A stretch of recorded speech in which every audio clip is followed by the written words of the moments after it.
Fico bébé, ouais, ça vient de commencer. C'est les cités, ça prend pas la C. Wesh l'équipe. Wesh l'équipe, les amis. J'espère que vous allez bien. J'espère que tout se passe bien pour vous, les amis. J'espère que Fico lui-même, il va bien. On rend grâce à Dieu, les amis. On rend grâce à Dieu. Il est fort, ce mec là-haut, les amis. Je veux cette plaque, les amis. Je sais pas. Je veux cette plaque, les amis. On travaille dur pour l'avoir, les amis. Félicitations, Fico. We keep walking, bro. The grind never stop, les amis. On va voir ce que Fico, il a à nous proposer, les amis, frère. Aujourd'hui, on va réagir à Gims, frère, qui clash Booba en interview, les amis.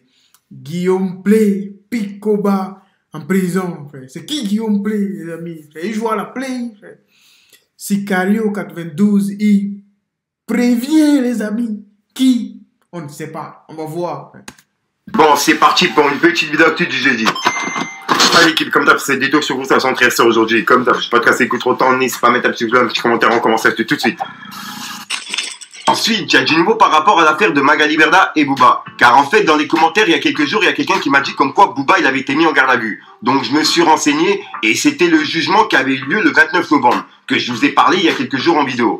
Et ben en fait, aujourd'hui, il y a 5 personnes qui ont été jugées à Paris par rapport au délire de cyberharcèlement avec Magali Berda. Bref, je vais vous lire l'article et vous allez tout comprendre. En gros, c'est écrit. Sollicité par l'AFP, le parquet de Paris a confirmé que 8 personnes, 6 hommes et 2 femmes, âgés de 26 à 34 ans, ont été placés en garde à vue le 29 novembre, dans le cadre de l'enquête en cours au pôle national de lutte contre la haine en ligne.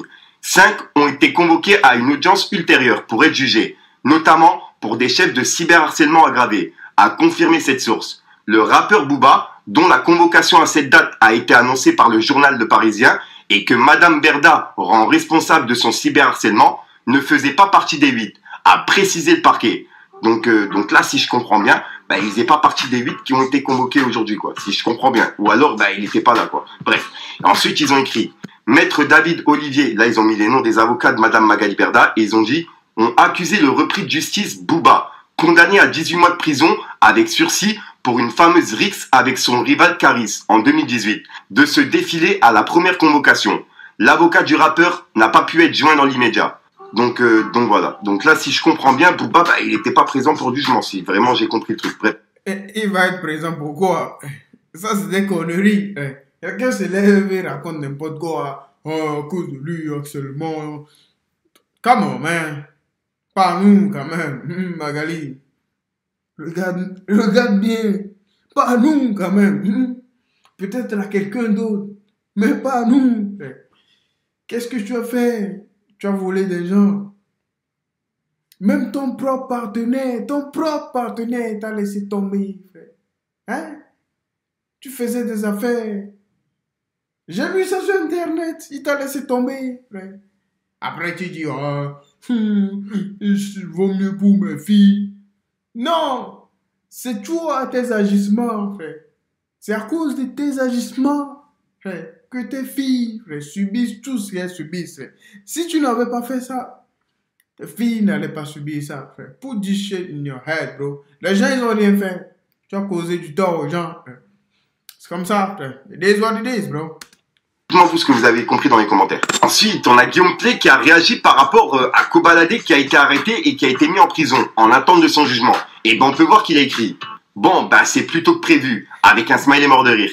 Et il a repartagé une vidéo de Michou qui disait comme quoi, dans 30 ans, il verrait Kobalade en prison. Bref, c'était un jeu qu'il faisait justement pendant son émission. Regardez. Qui est-ce que dans 30 ans tu vois en prison? Oh non. Ah, c'est que des vannes, hein, c'est que des vannes. En vrai, j'avoue, j'en ai un, j'y pense direct, hein.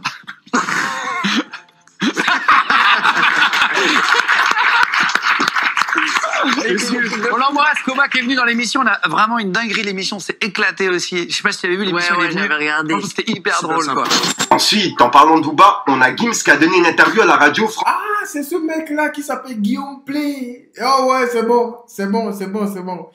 Je vois. Et dedans, il a parlé du clash avec Booba. Et je vous mets l'interview en entier dans la description pour les personnes intéressées, l'équipe. Pourquoi vous répondez à Booba? Ah, je l'ai répondu il y a pas très longtemps. Parce que ça fait partie du sketch, ça fait partie du folklore, du rap en général, les clashs. C'était un moment de de fatigue. Je revenais d'un long voyage et j'ai voulu lui répondre un jour. Mais j'ai répondu qu'une fois, hein, je crois. Bon, je sais pas, la dernière fois c'était cet été. Ouais. Et il vous clash en permanence. Vous savez, c'est un fanatisme, c'est de l'amour mal orienté qu'il a envers moi. C'est quelqu'un C'est qui vrai m'aime beaucoup de base. Et vous C'est savez vrai que Et vous l'aimez beaucoup aussi l'autre face de l'amour, c'est la haine. D'accord. Donc il je vous pense persécute qu'il...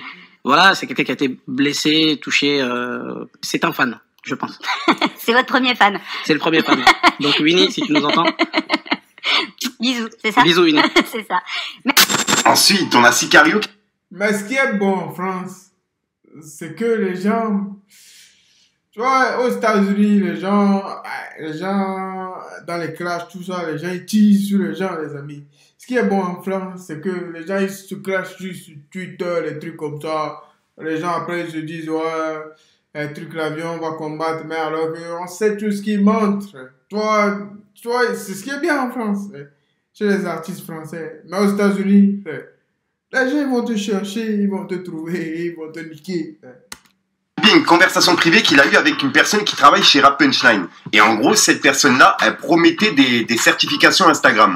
En gros, la petite pastille bleue que tu vois, souvent, tu vois, pour montrer que ton compte, il est validé. Et il y a une personne, justement, qui a payé et qui a pas eu cette certification. Et ça fait que Sicario, il a tout publié en story. Et franchement, pour le coup, il a déclaré un sujet qui est, en ce moment, à la mode, on va dire, parce qu'il y a beaucoup de personnes qui font ça, qui envoient justement des messages en privé en disant comme quoi, ils vendent des certifications, tu vois. J'en ai moi-même fait les frais par rapport à plusieurs personnes qui m'avaient contacté à l'époque. J'ai jamais voulu, moi, certifier mon compte parce que je me suis toujours dit que la certification, elle sert à rien, tu vois. C'est juste une pastille bleue à côté d'un compte et de payer ça, sachant que ton compte, il peut sauter pour rien. Donc voilà quoi. J'ai jamais voulu passer par ce chemin-là, mais je sais que moi-même, j'ai eu plusieurs fois des personnes qui m'ont contacté en me disant qui travaillaient chez Instagram, etc.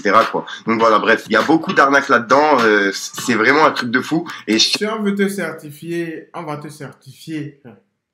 Les artistes, les plus grands trucs là, ils n'ont pas demandé même qu'on les certifie. C'est Instagram, Twitter, les trucs qui les certifient direct.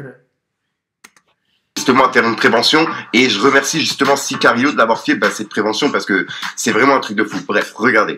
Ouais, la famille, j'ai beaucoup rigolé sur Game Rap Punchline, mais wallah, en vrai, y a rien de drôle, hein, mon pote. T'es un arnaqueur, t'as arnaqué des gens qui travaillent en indépendant, qui actuellement sont les seuls à croire en eux, ils ont même pas 1000 abonnés. Toi, t'es venu avec le prestige, sous la crédibilité d'un média, qui est Rap Punchline. Tu venais te présenter en tant que Guillaume de Rap Punchline, et tu leur proposais, même pas tu leur proposais, tu leur garantissais des certifications en échange de sommes. Et les sommes variaient, en plus, des fois c'est 400, et ça va jusqu'à 900 €, et des certifications Instagram comme... Comment tu vas payer 400 € pour une certification Instagram, frère? Comment tu peux être bête, frère? Comment la paye? How is possible, bro? 400 €, frère. D'après toi, frère, la certification, imaginez, frère. Les gens, ils ont 900 000 abonnés, ils sont même pas certifiés. C'est pas tout le monde qui est certifié. Imaginez, si la personne vous avait dit 3 à 4 000 €, vous pouvez dire, ça peut être vrai. Mais la personne vous propose 400 €. Le prix d'une trottinette. Tu peux les proposer, tu travailles pas pour Instagram. Et les certifications Instagram, c'est gratuit. Je l'ai eu avec du travail. Et je suis même pas si connu que ça. Wallah, j'ai 23 000 abonnés. Je l'ai eu à 7 000 abonnés en travaillant correctement. Bref, maintenant, je vais vous mettre toutes les preuves que Guillaume est un arnaqueur. Après, je vais pas vous mentir. Il n'y a pas que Guillaume qui est un arnaqueur. Il y en a beaucoup dans ce milieu, dans cette industrie, qui profitent de certaines crédibilités pour mettre des douilles aux jeunes artistes. Donc, les jeunes artistes aussi, prenez ça pour leçon. Faites attention. Faites confiance qu'à vous, à votre équipe, et travaillez. Maintenant, prenez votre popcorn et regardez ça. Comme vous pouvez le voir, il se présente en tant que Guillaume de Rap Punchline. C'est vraiment pas une info à prendre à la légère. S'il dirait que salut, c'est Guillaume, personne n'accepterait ses certifications. Alors qu'en disant c'est Guillaume de Rap Punchline et qu'on vérifie sur internet et qu'il travaille vraiment à Rap Punchline, on se dit c'est quelqu'un qui travaille dans le domaine du rap, et ce qu'il dit c'est vrai, c'est crédible. En tout cas, si on est un jeune rappeur en développement, c'est compréhensible qu'on tombe vite dans le panneau. De conversations comme ça, il y en a des dizaines, mais si je les exposais, on pourrait croire que je les ai inventées. Du coup, je vais vous laisser avec un vocal qui fera que certifier que c'est bien Guillaume. Et même après, je sais pas si t'as des sous de côté, mais pour 400 balles, je peux te faire un pack où tu as 3 articles offerts, plus certification Instagram. Ensuite, comme d'habitude, qui dit jeudi, dit demain vendredi. Et pour ce vendredi, on a plusieurs sorties qui sont prévues. Pour commencer, on a Scylla qui sort son album Éternel et qui est disponible ce soir à minuit. Ensuite, il y a Chebé qui sort son album 27 et qui est disponible également ce soir à minuit. Ensuite, on a SDM qui sort son album Les Liens du Sang et qui est disponible ce soir à minuit. Ensuite, on a Bébé Jack qui sort son album New Blues Old One et qui est également disponible ce soir à minuit. Ensuite, on a Gims qui sort son album LVDM, Les Dernières Volontés de Mozart, et qui est disponible ce soir à minuit. Ensuite, pour clôturer, on a Lorenzo qui sort son tout dernier album qui s'appelle Légende Vivante et qui est disponible ce soir à minuit. Donc voilà l'équipe, c'est tout pour les sorties. Dites-moi. Dites-nous en commentaire, les amis. Merci à Fico pour cette vidéo, les amis. Qui va faire le plus gros chiffre de la semaine? On ne sait pas. Ça doit jouer entre Lorenzo et Gims. Ça doit jouer entre les deux. Ouais, ça doit jouer entre les deux, les amis. Oh, les amis, on remercie Dieu. We keep walking, bro. The grind never stop. Life. His life, bro.